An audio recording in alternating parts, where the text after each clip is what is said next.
अस्सलाम वालेकुम my all viewers and welcome back to the channel. उम्मीद करती हूँ कि आप सब बिल्कुल ठीक ठाक और खैरियत से होंगे। आज जो रेसिपी हम बनाने वाले हैं वो है जी रमज़ान स्पेशल क्रिस्पी और क्रंची चिकन वेजिटेबल रोल्स और बाइट साइज समोसा की रेसिपी विद रोल्स और समोसा शीट्स और स्टफिंग, जो कि आप रमज़ान और रमज़ान के बाद भी बना सकते हैं। So let's make it. सबसे पहले एक बाउल लें और उसमें फ़ाइन फ्लोर शामिल कर दें और साथ ही इसमें मैदा शामिल कर दें। आप चाहें तो फ़ाइन फ्लोर स्किप करके खाली मैदा भी इस्तेमाल कर सकते हैं। फिर इसमें नमक, बेकिंग पाउडर शामिल कर दें और साथ ही इसमें घी भी शामिल कर दें। घी डालने के बाद तमाम आटे को हाथ की मदद से अच्छे से मिक्स कर लें ताकि घी आटे में अच्छे से मिक्स हो जाए। 4 से 5 मिनट तक मुसलसल आटे को मिक्स कर लें जब तक कि आटा क्रम्बली ना नज़र आने लगे।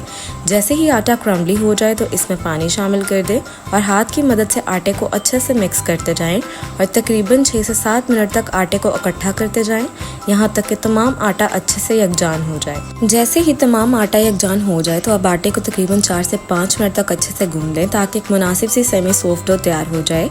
जैसे ही मर्ज़ी के मुताबिक डो तैयार हो जाए तो अब डो पर ज़रा सा तेल डालें और अच्छे से डो पर अप्लाई कर लें और अब तैयार डो को दोबारा 2 से 3 मिनट तक गूंद लें, यहाँ तक कि डो बिल्कुल स्मूथ हो जाए। जैसे ही डो तैयार हो जाए तो उसका एक बॉल बना लें और फिर ज़रा सा ऑयल डालकर अच्छे से डो पर अप्लाई कर लें। अब तैयार डो को शीट से अच्छे से कवर कर दें और 15 से 20 मिनट तक डो को रेस्ट के लिए एक तरफ रख दें। अब दूसरी तरफ एक पैन लें और उसमें तेल डालकर हल्का गर्म कर लें। फिर उसमें बारीक पिसा हुआ लहसुन शामिल कर दें और अब लहसुन को 2 से 3 मिनट तक सौते और फ्राई कर लें जब तक कि लहसुन की खुशबू ना आने लगे। अब मज़ीद लहसुन को 5 मिनट तक फ्राई कर लें जब तक कि लहसुन हल्का सुनहरी ना हो जाए। अब फ्राई लहसुन में उबली और श्रेड की हुई मुर्गी शामिल कर दें जिसको नमक और काली मिर्च में उबाल लिया गया हो। अब मुर्गी को लहसुन के साथ अच्छे से मिक्स करते हुए फ्राई कर लें जब तक कि चिकन में लहसुन की खुशबू अच्छे से रच बस ना जाए। फिर चिकन में बारीक कटी हरी मिर्चें शामिल कर दें और 2 मिनट तक मिर्चों को भी मुर्गी के साथ पका लें। फिर चिकन में लंबाई में कटी गाजर शामिल कर दें और मिक्स करते हुए गाजर को चिकन के साथ 3 से 5 मिनट तक पका लें जब तक कि गाजर ज़रा सी नरम हो जाए। जैसे ही गाजर ज़रा सी नरम हो जाए तो फिर उसमें बारीक कटी बंद गोभी शामिल कर दें और बंद गोभी को भी अच्छे से 2 से 3 मिनट तक मिक्स करते हुए गाजर और चिकन के साथ अच्छे से पका लें जब तक कि बंद गोभी भी पककर ज़रा सी नरम हो जाए। जैसे ही बंद गोभी मुनासिब नरम हो जाए तो उसमें लंबाई में कटी हुई शिमला मिर्च शामिल कर दें और अच्छे से मिक्स करते हुए 2 मिनट तक शिमला मिर्च को चिकन और बाकी सब्जियों के साथ पका लें, यहाँ तक कि शिमला मिर्च तमाम अज्जा के साथ अच्छे से मिक्स हो जाए लेकिन शिमला मिर्च नरम ना हो। फिर इसमें नमक, काली मिर्च पाउडर, सफ़ेद मिर्च पाउडर, सोया सॉस और चिली सॉस शामिल कर दें। अब तमाम अज्जा को अच्छे से मिक्स कर लें ताकि तमाम सीजनिंग चिकन और सब्जियों में अच्छे से रच बस जाए।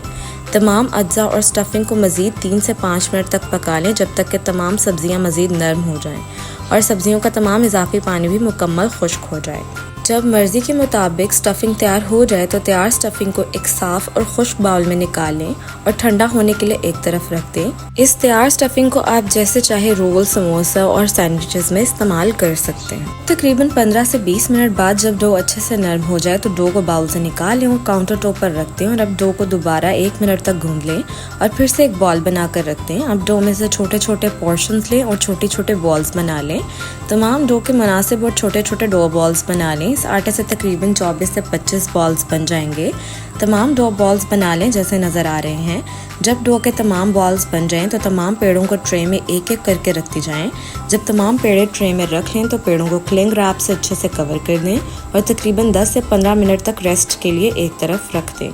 अब 10 से 15 मिनट बाद एक पेड़ा लें और उसको हाथ की मदद से ज़रा सा चिपटा कर लें और उस पर ज़रा सा आटा छिड़क लें और अब पेड़े को बेलन की मदद से अच्छे से बेल लें ताकि एक फ्लैट रोटी बन जाए।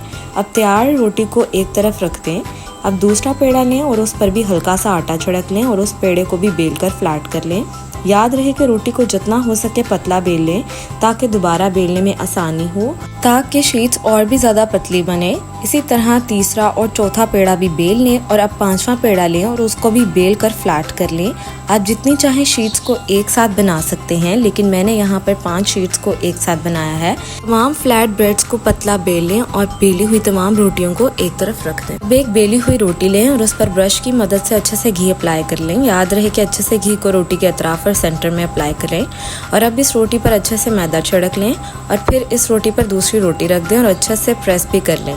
याद रहे कि रोटी के ऊपर रोटी को फैला दें। अब दोबारा दूसरी रोटी पर घी ब्रश कर दें और अच्छे से घी अप्लाई कर लें। याद रहे कि अतराफ पर अच्छे से घी लगाएं ताकि रोटी को अलग करने में आसानी हो। अब दोबारा मैदा रोटी पर छिड़क दें और अब दूसरी रोटी पर तीसरी रोटी फैला दें और हाथ की मदद से हल्का सा प्रेस भी कर लें और फिर तीसरी रोटी पर भी अच्छे से घी अप्लाई कर लें और फिर रोटी पर अच्छे से मैदा छिड़क लें और चौथी रोटी भी तीसरी रोटी पर फैला दें और अच्छे से प्रेस भी कर लें और अब चौथी रोटी पर भी अच्छे से घी अप्लाई कर लें।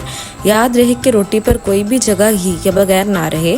अब चौथी रोटी पर भी मैदा छिड़क लें और अब पांचवी और आखिरी रोटी तमाम रोटियों पर रख दें और अच्छे से प्रेस कर लें और अब तमाम लेयर्ड रोटी को अच्छे से बेल लें, यहाँ तक कि रोटी को इतना बेल लें कि तकरीबन 7 से 8 इंच जितनी रोटी बड़ी हो जाए।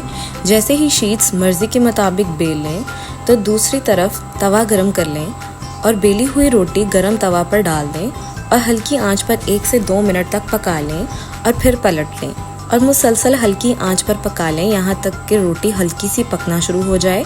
याद रहे कि रोटी को तेज़ आंच पर ना पकाएं। अब रोटी में से एक शीट को अलग कर लें और उसको प्लेट में रख दें और रोटी को पलट कर दूसरी तरफ से दूसरी शीट भी अलग कर लें और प्लेट में रख दें। अब रोटी को फिर से दूसरी तरफ पलट लें और हल्की आंच पर पकाते रहें और फिर तीसरी शीट भी अलग कर लें और इसी तरह चौथी शीट भी अलग कर लें और तमाम शीट्स को एक एक करके प्लेट में रखती जाएं और इसी तरह आखिरी शीट को भी हल्का सा पका लें। तमाम शीट्स को इसी तरह से सेम प्रोसेस से पका लें। अब इन तैयार शीट्स को आप महीने तक जैसे चाहे फ्रीज करके स्टोर कर सकते हैं और इन शीट्स को जैसे चाहे काट कर अपनी मर्जी से इस्तेमाल कर सकते हैं। अब दूसरी तरफ एक बाउल लें और उसमें मैदा शामिल कर दें और साथ ही उसमें थोड़ा सा पानी शामिल कर दें और मिक्स कर लें और ज़रूरत के मुताबिक मज़ीद पानी शामिल कर दें और मुसलसल 2 से 3 मिनट तक अच्छे से मिक्स करते रहें यहाँ तक कि एक स्मूथ स्लरी बन जाए और अब इस तैयार स्लरी को एक तरफ रख दें। अब दूसरी तरफ एक तैयार रोल शीट लें और उस शीट पर तैयार स्टफिंग ऐड करें और रोल्स की तरह अच्छे से फिलिंग को शीट पर सेट कर लें। अब रोल शीट को हाथों की मदद से हल्के और दबाते हुए रोल कर लें और इस तरह से रोल करें कि स्टफिंग बाहर ना निकलने पाए। अब रोल्स शीट के किनारों पर तैयार स्लरी लगाकर रोल्स को अच्छे से सील कर लें और एक तरफ रख दें। अब मैट पर एक और शीट रखें और इस पर भी तैयार फिलिंग शामिल कर दें और अच्छे से हाथों और फिंगर्स के साथ सेट कर लें और सेम उसी प्रोसेस के साथ हाथों की मदद से टाइटली प्रेस करते हुए रोल कर लें और आखिर में रोल के किनारों पर स्लरी लगा लें और अच्छे से सील कर लें ताकि फ्राइंग के दौरान फिलिंग निकल ना सके। इसे एक तरफ रख दें और बाकी तमाम रोल्स भी इसी तरह बना लें। जब तमाम रोल्स तैयार हो जाएं तो इस पॉइंट पर आप रोल्स को किसी भी जिप लॉक बैग में डालकर तकरीबन 1 महीने तक फ्रीज करके स्टोर कर सकते हैं और जब चाहे इस्तेमाल कर सकते हैं। तैयार रोल्स को एक तरफ रख दें और अब दूसरी तरफ एक रोल्स और समोसा शीट लें और उसको कोन या ट्रायंगल शेप में फोल्ड कर लें और फिर शीट के एजेस कट कर लें और फिर शीट को ओपन करके हाफ में कट कर लें ताकि स्ट्रिप्स बन जाएं। अब स्ट्रिप्स को अलग कर लें और एक स्ट्रिप लें और उसको समोसा की तरह फोल्ड कर लें और फिर उसमें 2 से 3 चम्मच फिलिंग भर लें और बाइट साइज समोसा को अच्छे से फिल कर लें और अब शीट को दबाते हुए टाइटली फोल्ड करके ट्रायंगल जैसे बना लें और फिर समोसा के किनारों पर अच्छे से स्लरी लगा लें और अच्छे से सील कर लें। अब फिर एक और स्ट्रिप लें और फिर कोन या ट्रायंगल शेप में फोल्ड कर लें और फिर इसमें अच्छे से तैयार फिलिंग भर दें और अब टाइटली फोल्ड करके तैयार स्लरी लगाकर अच्छे से समोसा को सील कर लें। अब इसी तरह सेम प्रोसेस से तमाम बाइट साइज समोसा को बना लें और अब तमाम तैयार समोसा को आप किसी भी जिप लॉक बैग में डालकर महीने तक फ्रीज करके स्टोर कर सकते हैं और अब तैयार समोसों को एक तरफ रख दें। अब तैयार रोल और समोसों को अच्छे से फ्रीज कर लें और अब दूसरी तरफ एक फ्राइंग पैन लें और उसमें घी शामिल कर दें और हल्का सा गर्म कर लें। जैसे ही घी मुनासिब गर्म हो जाए तो उसमें एक एक करके तैयार रोल्स शामिल कर दें और अब रोल्स को मीडियम टू लो फ्लेम पर अच्छे से 2 से 3 मिनट तक फ्राई कर लें। जैसे ही रोल्स का कलर चेंज हो जाए तो एक एक करके तमाम रोल्स को दूसरी तरफ पलट लें और मुसलसल फ्लिप और रोटेट करते रहें और रोल्स को मजीद 4 से 5 मिनट तक फ्राई कर लें यहाँ तक कि रोल्स हल्के गोल्डन हो जाएं। जैसे ही मर्जी के मुताबिक रोल्स फ्राई हो जाएं तो अब तमाम रोल्स को तेल से निकाल लें और अच्छे से रोल्स में से ऑयल ड्रेन कर लें। अब तैयार और फ्राइड रोल्स को एक एक करके सर्विंग प्लेटर में निकाल कर रख दें। अब दूसरी तरफ इसी ऑयल में एक एक करके तमाम समोसे शामिल कर दें और अब समोसों को मीडियम टू लो फ्लेम पर अच्छे से 2 से 3 मिनट तक फ्राई कर लें। जैसे ही समोसों का कलर चेंज हो जाए तो एक एक करके तमाम समोसों को दूसरी तरफ पलट लें और मुसलसल फ्लिप और रोटेट करते रहें और समोसों को मज़ीद 4 से 5 मिनट तक फ्राई कर लें, यहाँ तक कि समोसे हल्के गोल्डन हो जाएं। ऐसे ही मर्ज़ी के मुताबिक समोसे फ्राई हो जाएं तो अब तमाम समोसों को तेल से निकाल लें और अच्छे से समोसों में से ऑयल ड्रेन कर लें और अब तमाम तैयार समोसों को सर्विंग प्लेटर में रख दें। तैयार रोल्स और समोसों को गर्मा गर्म किसी भी किस्म की केचप और सॉस के साथ सर्व करें और एंजॉय करें। उम्मीद है कि आपको ये रेसिपी बहुत अच्छी लगी होगी। इस रेसिपी को इस रमज़ान ज़रूर ट्राई कीजिएगा और मुझे अपना फीडबैक भी ज़रूर दीजिएगा। अगर आपको ये रेसिपी अच्छी लगी हो और आपने वीडियो को एंजॉय किया हो तो वीडियो को लाइक कर दें, चैनल को सब्सक्राइब कर दें और इस वीडियो को अपने फ्रेंड्स एंड फैमिली के साथ शेयर कर दें। अल्लाह हाफ़िज़।